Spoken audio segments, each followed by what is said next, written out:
Electrocast. When the holidays start to feel a bit repetitive, reach for a Sprite Winter Spiced Cranberry and put your twist on tradition. A bold cranberry and winter spice flavor fusion, Sprite Winter Spiced Cranberry is a refreshing way to shake things up this sipping season. And only for a limited time. Sprite. Obey your thirst. My name is Percy Jackson. Getting in trouble is like breathing for me. The hit series returns to Disney Plus and Hulu. The danger the camp is under is greater than you can possibly imagine.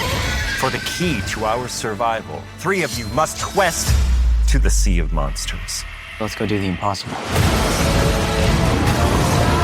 I'm not gonna let some stupid monster stand in my way. Percy Jackson and the Olympians. New season now on Disney Plus and Hulu. Learn more at disneyplus.com/what's on. Hold on to your butts. We are changing the course of history as we see it. That is what Wesley demands. Now this affects Iris. Iris, where are you? What you feel only matters to you. I do not entertain hypotheticals. The world as it is vexing enough. Iris, I have a tip for you. Don't take drugs! Or Whatever Movies with Wesley and Iris. What up and welcome to Or Whatever Movies. I'm your co-host Iris and I'm here with my older brother, Wesley. Today we're talking a movie from 2025. It's award season here at Or Whatever Movies. One battle after another and another and another and another. One battle after another. I saw the trailer and I was like, remember I told you I'm on my way to see this movie and it is going to suck, but I have to see it anyway. The trailer clearly outlined it as a comedy. Watching it in the theater, it reads like a comedy. It watches like a comedy, whereas watching it at home, it watches distinctly as a drama. You need to have that crowd perspective in order for this to really read. Yeah, that makes sense. But also, we talked about The Brutalists being filmed in SpectraVision or some supervision, a la Sinners, but One Battle After Another is the only movie that I can ever recall seeing in the theater that was wall-to-wall, full aspect ratio IMAX frame the entire time. It was massive in IMAX and just top to bottom screen. I found the small screen experience to be more enjoyable. I was drafting off of the enthusiasm in the theater, and at home, I watched it more critically. Leonardo DiCaprio talks really about a communal theatrical experience, which is what he wants. You need the other people's reactions. For perspective, I think what was the biggest laugh in the theater for you? In the theater? One of the biggest and most surprising laughs was when he's having this very emotional conversation with his daughter at the end. He's preparing her for the presentation of the letter from her mom. And then, kind of out of nowhere, he lets out like a dragon's breath of pot smoke from his nose. It was funny, and it spoke volumes about his character, right? Because he's no different. He's abused drugs and alcohol for years, and it's just a part of his character. Even when he's having this emotional kind of reckoning moment with his daughter about their family. I guess it was like a surprise laugh. It was a surprise laugh. It was probably a release of tension laugh because we've just come off this big action set piece with the cars and everything. And now they're having this very intimate, emotional moment. There's been a lot going on. We've been on this ride for, 2.5 hours at that point, and we're ready for the next laugh. I wouldn't call it a relief laugh for mine, but it was definitely a surprise laugh, I think. I thought it was wild that we go back to Lockjaw and he's doing that stiff walk down the road with his automatic rifle and his face all bloody, and you're like, that dude survived and he's still just marching forward proudly like the Christmas adventurer he hopes to be. And that got a laugh, and I was like, that is crazy. That's a dark-ass laugh right there. Right there. That's the poster quote. That was a dark-ass laugh. Sean Penn is immediately detestable, like from the first time you see him. If it's not that terrible haircut or his stiff military manner from the very beginning. So obviously a bad guy, but I want to stay with Leonardo DiCaprio's surprising abused drugs and alcohol his whole life stoner kind of thing, where he's maybe unintentionally funny in the middle of a heartfelt monologue. It's hard to talk about the Bob Ghetto Pat Rocket Man character in isolation from the other characters because they're all complicated. I guess in his specific case, right, he spends the majority of the film as an ex-revolutionary, lapsed revolutionary. I feel like he was always kind of a passive revolutionary. He was there and he was all viva la revolution, but he was playing second fiddle or like a supporting revolutionary. He was revolutionary adjacent. Yeah, I think PTA described him, or maybe it was Leo himself, described Ghetto Pat as this hapless guy who had a few skills and fell in love with a very specific person, and he got caught up in this revolution. But then again, he is still, watching the Battle of Algiers on his free time for funsies.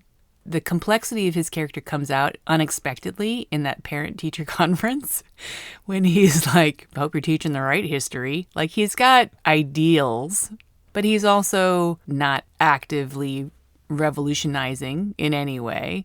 And he's just a stoner and he's a dad. He's kind of a normal dude. Yeah, lazy revolutionary. But it's kind of interesting because he also, when he needs to, rises to the occasion. And so much of the comedy comes from him trying to remember what to do, what it was like, how to behave. And he has some of that muscle memory, but then he's also just such a dork about it. When he's army crawling through the sensei's dojo and Benicio del Toro is just sitting there looking at him. All of that stuff is unnecessary. If the cops drove past a dojo and saw a dude diving to the floor, that would be way more suspicious than anything. All they had to do was put out an APB for the only dude running around in a bathrobe. When they passed a cop and Bob is actively drinking the beer and Sensei tells him to put the beer down and he immediately looks over his shoulder to see if the cops noticed him drinking the beer, all that stuff is suspicious. Yeah, he's not doing himself any favor. He's not playing it cool. But he's working hard. Bob is working hard. Pat is working hard. And I'm going to say that because, we've talked about Leonardo DiCaprio and where I think his place is in movies. He doesn't come across as a smart guy. He doesn't come across as a tough guy. The only thing that suggests that he would be smart or tough is when he narrows his eyes and points at you. He doesn't have a very commanding voice. He feels kind of soft and mushy all the time. And I think maybe this is Leonardo DiCaprio's absolute sweet spot, where he is kind of soft and mushy and just a wide-eyed loser. Then I realized since his Oscar, where he played tough guy Glass, he has done nothing but kind of filthy idiots. Killers of the Flower Moon, where he's just like an aging kind of moron, but he's not soft. Leonardo DiCaprio works super hard as he ate raw bison liver to get his Oscar and gave himself hypothermia and stuff. And in this one, he's diving on the floor and crawling and running all over the place and Shawshank Redemptioning his way out of his little hut, The incredibly well done. I know that there were cuts. There had to be cuts. But in a single shot, he jumps ineffectually off the roof, crashes through the trees, lands on his face in the alleyway, hops up and runs and immediately gets tasered, goes bored stiff and falls on his head in the street. That got a laugh. And I was just too much in awe. I was like, wow, because that really looks like Leonardo DiCaprio getting tased. It really did. And he gets tased so suddenly and unexpectedly. There's probably a little bit of wink, wink with stunt pads on or CG face or something. I mean, you just can't do that over and over again. No, I didn't even consider repetition. I considered, him just doing it even once. I was like, wow. But generally speaking, this was a little bit too, Don't Look Up. That's another movie where he was just all kind of gross and silly. Like that movie, this movie is dumb and narrow, so it's supposed to be funny. These characters are so obviously in their own ridiculous lane. It's easy to paint them as funny guys or bad guys, and thus they are reprehensible. And in that way, you can laugh at how lame they are. But too much of the plot elements felt real for it to be funny to me. It wasn't funny. It was mostly alarming. I did not find Don't Look Up to be funny. And Adam McKay has some bangers for sure, but I didn't find any part of that movie funny because it was so terrible. Too close to home. Like Eddington felt too soon. It felt too real. It was so uncomfortable to be back in that time. But this is pure fiction. This is purely birthed from the mind of Paul Thomas Anderson. And when they do the revolutionary stuff and when they liberate the people from the holding cell or containment area in the beginning. Detention center? Right. When we first meet Lockjaw, that's fiction. And the revolution for what it is, and they're just counter authority in general. I don't know that they have a specific plan in mind, Fight Club style. They're just sowing chaos, and you're either with the French 75, and that name is, I think, deliberately ambiguous. Why are they the French 75? It doesn't matter. It doesn't matter. And their cause didn't really matter to me. And I think that all of my unease with the political positioning in this movie for, are you with Bob or Pat or with everybody, the French 75, or are you against him? Hopefully not on Lockjaw's side, but maybe because they don't know how that rigidity is kind of funny. Maybe people saw the Lockjaw character kind of like they did some of the characters in American History X, and they were like, oh, that guy was awesome. God, I hope not. And the only way that I was able to get away from the politics, which really turned me off the first time, I had an opposite experience. I did not love this movie the first time I saw it, at least the beginning, because I was so thoroughly turned off. Second time watching it critically, I understood it much better. Overall, and eventually, I was happy that most of the political stuff and most of the revolutionary stuff I could contain or encapsulate in Perfidia Beverly Hills.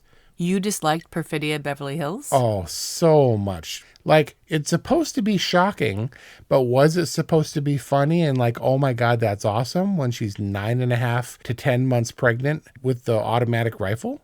It's supposed to be funny. It's supposed to be shocking. It's supposed to be extreme in every sense of the word. And yet Bob and the rest of the French 75 are sitting in lawn chairs, drinking beers. It's that juxtaposition that's supposed to make this quirky, but at the same time more real than people are weird, dude. One of the revolutionaries, 16 years later, said Perfidia Beverly Hills is the problem that keeps on giving. They knew she was a problem. The nuns said she was a rat, but that's not the reason that I so thoroughly disliked her. Lockjaw, as I said, is clearly a terrible character. And he uses his power because he's attracted to her, because she's right up his alley, to, I guess he rapes her or coerces her. And when he sexualizes her, she utilizes... He blackmails her. And they obviously have sex because he is the father to Willa. But he sexualizes her or subjugates her sexually. And so she uses her sexuality to escape. But at one point, she has her hand on his gun and still goes through with it. So there is an element of choice there. But before that, help me understand, because you were like, wait, you hated Perfidia Beverly Hills? Did you not? Well, let's break this down rationally. She abandons her child. Pretty detestable. She rats out her entire crew. That doesn't go down so well. She is reckless at the expense of her family. These are all pretty gross characteristics. But do you hate her for being outspoken and loud and brash and powerful? Personally, I don't find the loudness appealing. Obviously, Lockjaw does. Obviously, Ghetto Pat does to an extent. But what I'm struggling with here is that obviously Lockjaw, you can't force someone to get a boner. And you can't force someone to seek someone else out and then coerce them into sex in exchange for letting them blow up whatever they want to blow up. But her using her sexuality in the first place, and her sexuality and her revolutionary mindset, her rebelliousness, were tied. And she was like, this putty tat is for war. And they were like, ah. And Jungle Putty is like, my name is Jungle Putty, and you best believe that this ass is powerful. And I was like, ugh. And she like wants to bone when they set up the explosives or whatever. And she's like, let's bone right here. And he's like, baby, we got to go. But her whole identity is wrapped up in the revolution gets her hot. But I see. Lockjaw's the same way.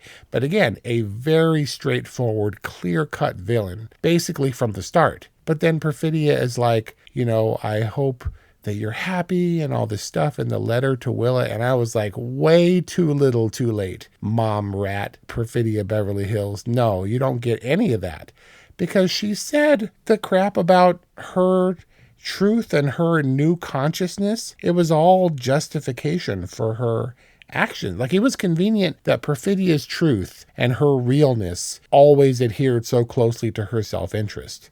She wants all his love and attention after they have the baby, and what she really wants is attention. And the revolution isn't for the sake of humanity, because obviously she rats out everybody else. She wants it to be all about her. And that's kind of what I hated. Like, she condemns him for putting her in this conventional state of like family and I got to be original. But that's just justification, this new consciousness that she has where she's not going to be some stay-at-home mom. You're right. She does sexualize the revolution. She wants to do it in the field after Pat blows up the stuff. She wants to do it in their hideout as Pat is putting together the bomb and showing her the shunt. Like, it gets her excited. So there's probably some confused or misplaced sexualization there. But she's also sexualized by the characters and by the filmmakers. Does it ever feel like you're a marketing professional just speaking into the void? But with LinkedIn ads, you can know you're reaching the right decision makers, a network of 130 million of them, in fact. You can even target buyers by job title, industry, company, seniority, skills, and did I say job title? See how you can avoid the void and reach the right buyers with LinkedIn ads. Spend $250 on your first campaign and get a free $250 credit for the next one. Get started at linkedin.com/campaign. Terms and conditions apply. Oh, Hilton stay, your beds are soft and cozy. No lumpy couch, no stiff futon, no shower line at crack of dawn. Oh, Hilton stay. When you want holiday comfort you can count on, it matters where you stay. Enjoy comfortable rooms and friendly service when you stay with Hilton instead. Save up to 25% this season when you book with Hilton. Hilton for the stay. Terms apply. When it comes to motherhood, though, I think that was very clear postpartum depression at play. Yeah, that's interesting. I'm not in a position to speak about postpartum depression, and that makes sense. But what you feel only matters to you. You're affecting your partner and your baby irrevocably. The Tiana Taylor character, Perfidia, is so vastly different from the time that we have with Regina Hall's Deandra character, who's so markedly different and not sexualized in any way by the filmmakers. It seems like Perfidia Beverly Hills was so specific a character, you referred to her that way before, that I can easily hang all of my hang-ups on this movie on her and ship her off to Mexico. So you were glad that she was gone and didn't come back? So glad. There was nothing about her I thought that could be good for Willa. And I'm not sure that Willa was in a good place anyway, because she's picking up the reins and is exactly as headstrong, at least, as her mom, getting in the car to close out the movie while Bob stays behind. I think he's still in his bathrobe. Isn't he still in that bathrobe? Taking selfies on the couch? Yeah. Was that the ending you hoped for? No, not at all. I felt a knot in my stomach to think that was Willa's choice. And it kind of made me mad that Perfidia came back, even if in letter form. So you don't disagree with me? I mean, just the idea that her influence as a mother, okay. And maybe she found, because she was obviously an angry little kid, but also a very smart little kid, very aware. She took a long moment before choosing to trust Deandra. And then when she did, luckily it changed her life, but it saved her life. But that was kind of luck. She's a resourceful kid. She's intelligent. She saved her own life out on those roads.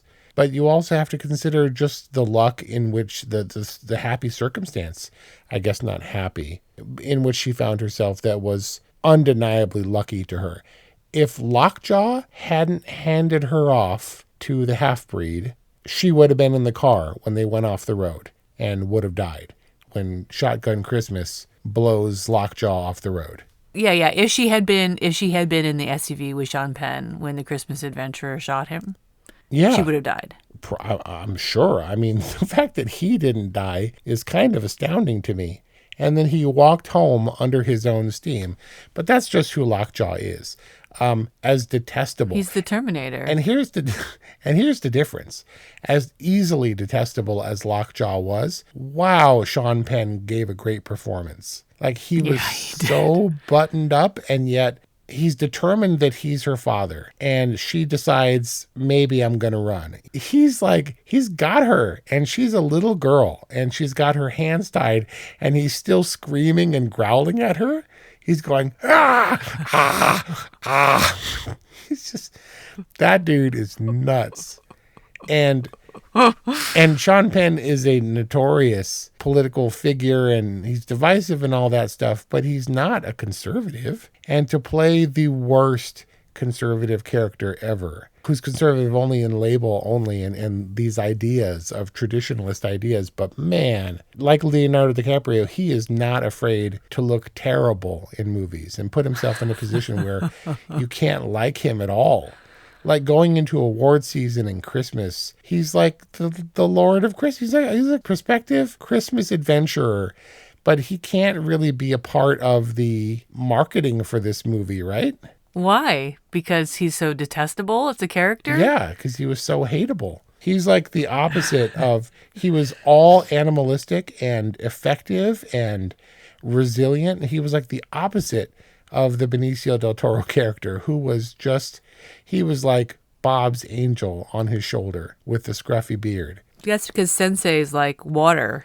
Be like water, my friend. And Colonel Lockjaw is like a candy cane? Stone.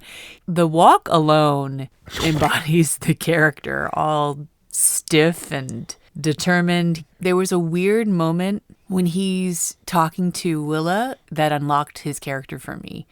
And I was like, whoa, now I get it. Now I understand. He definitely has a black woman fetish. He says it to Leonardo. He says it to Pat in the grocery store. Yeah, I love him. I love black. Yeah.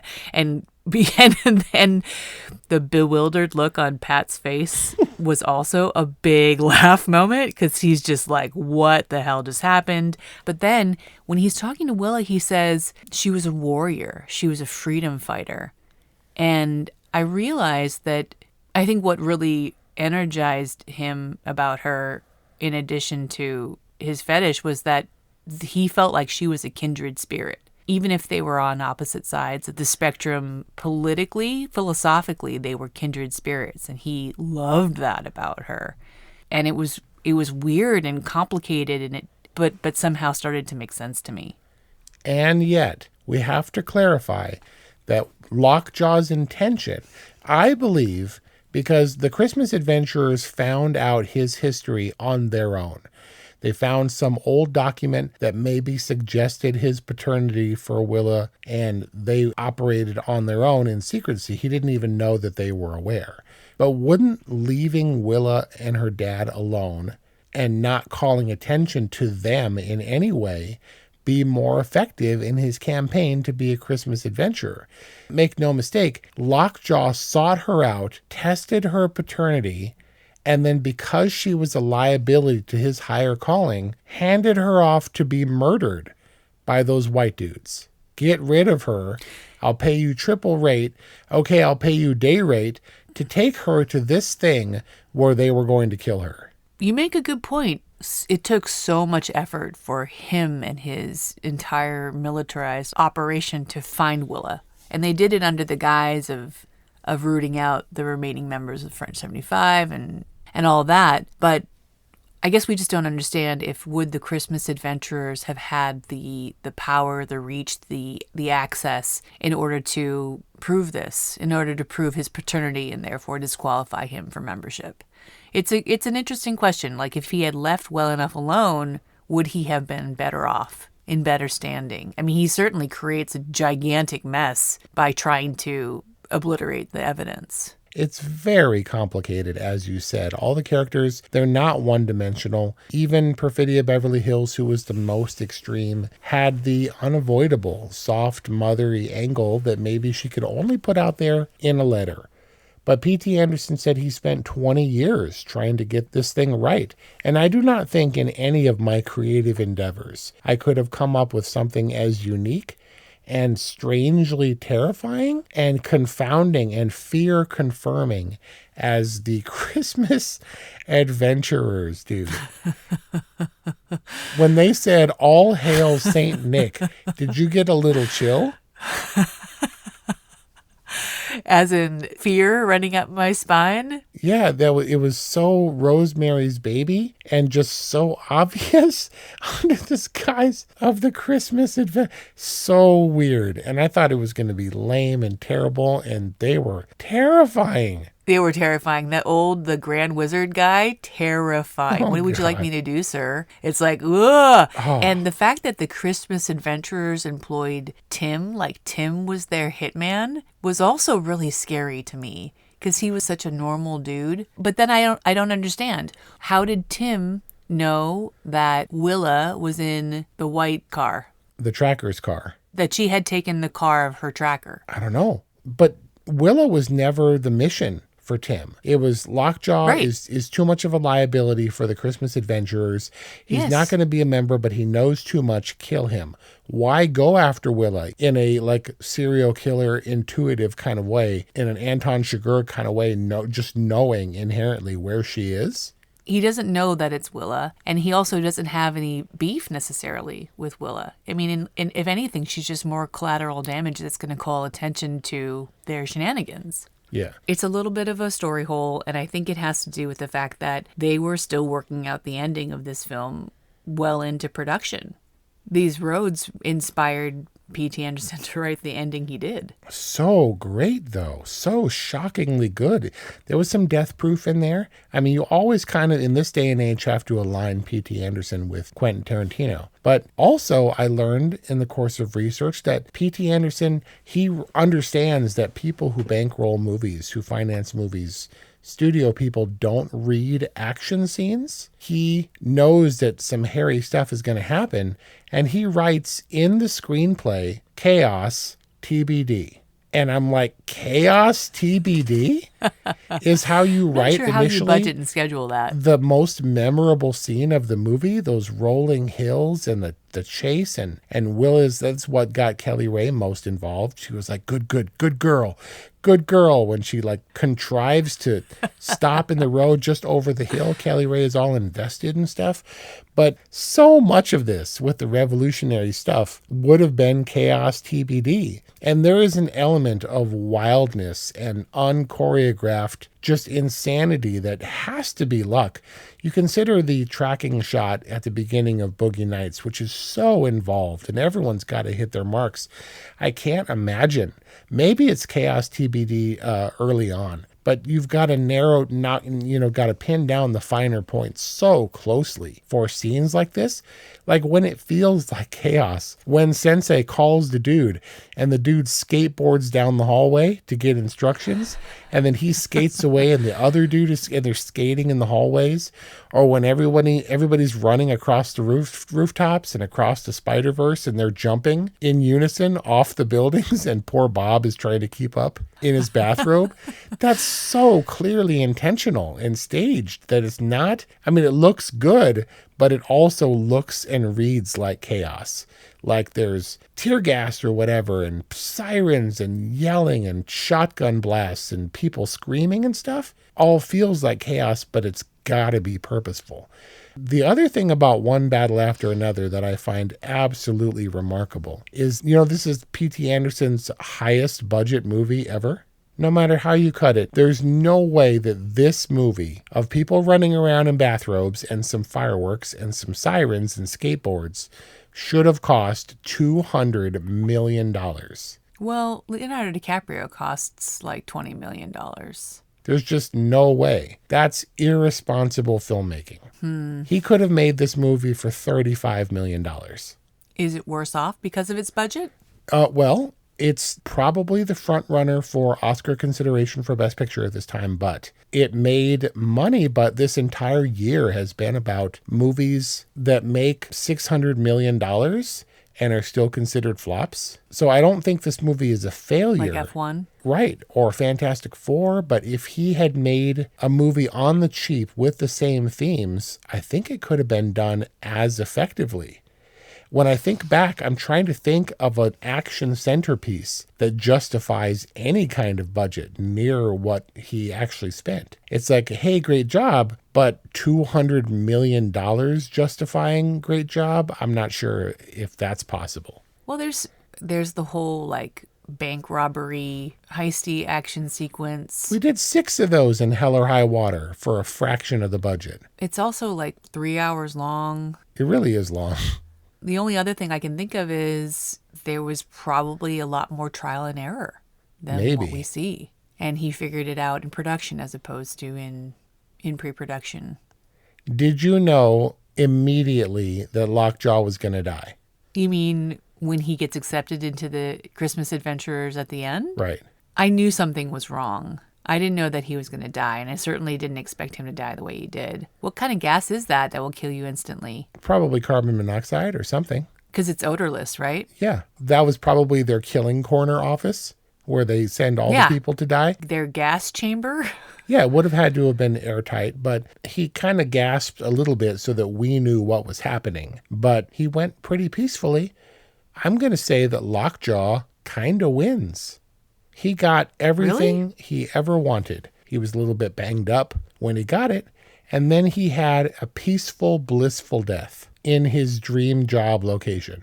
With his feet up on the desk, knowing that he had achieved adventuredom? Yeah, he won. Didn't even know he died. We got to see with some satisfaction his corpse burning, and he was ugly, but he was accepted and safe and warm and surrounded by family and happy. Well, let's talk about chilling. The best any of us can hope for. It's a sobering, kind of unsettling thought. A pretty risky movie.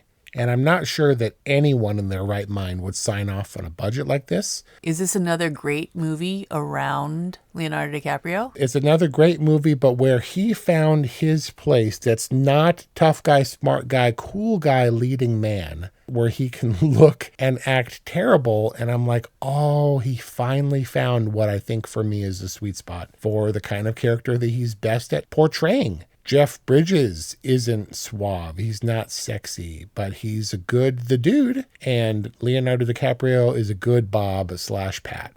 When did we see Leonardo DiCaprio finger? Never. I don't think we did. Of course we did. We did? Was it, if it was he holding the phone and yelling at the dude about the password and what time it is?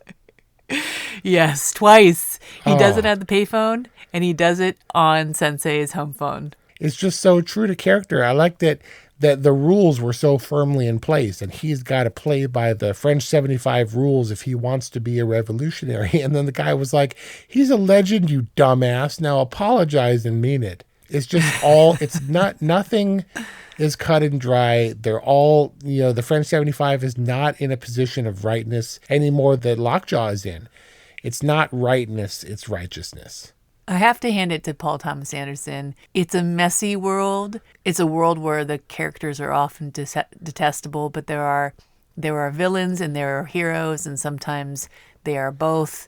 But in the end, it's a world. This is a rich, detailed, very believable world, despite, or maybe because of, quirks and the extremes and the specific characters that play. He's world building in a very dramatic, dark comedy way that I think is unusual. I think it's unusual to be world building in this genre or this mix of genres. And terrifying. In that sense, I also feel like, but it's only terrifying because it feels real to you. Right. It's terrifying that this might not be a total fantasy. And on that note, that's our discussion of one battle after another. 818-835-0473 is how you get in touch with us. Or orwhatevermovies@gmail.com orwhatevermovies.com or wherever you get podcasts. And thanks for listening. Hey, Ryan Reynolds here for Mint Mobile. You know, one of the perks about having 4 kids that you know about is actually getting a direct line to the big man up north. And this year, he wants you to know the best gift that you can give someone is the gift of Mint Mobile's unlimited wireless for $15 a month. Now, you don't even need to wrap it. Give it a try at mintmobile.com/switch. Upfront payment of $45 for 3-month plan equivalent to $15 per month required. New customer offer for first 3 months only. Speed slow after 35 gigabytes if network's busy. Taxes and fees extra. See mintmobile.com. Hey everybody, Diego here from the Candle Power Hour and Candle Power Records. Together with Electrocast Records, we proudly present Imperial Highway, a California sampler. 15 singles tracked by artists all based in California. Every song on Imperial Highway is mastered to deliver. Rock and roll is back, and we got what you want. If you're craving new music, Imperial Highway hits the spot. Download Imperial Highway. Check us out at candlepowerrecords.com and listen to the Candle Power Hour on Electrocast. Electrocast. Electrocast.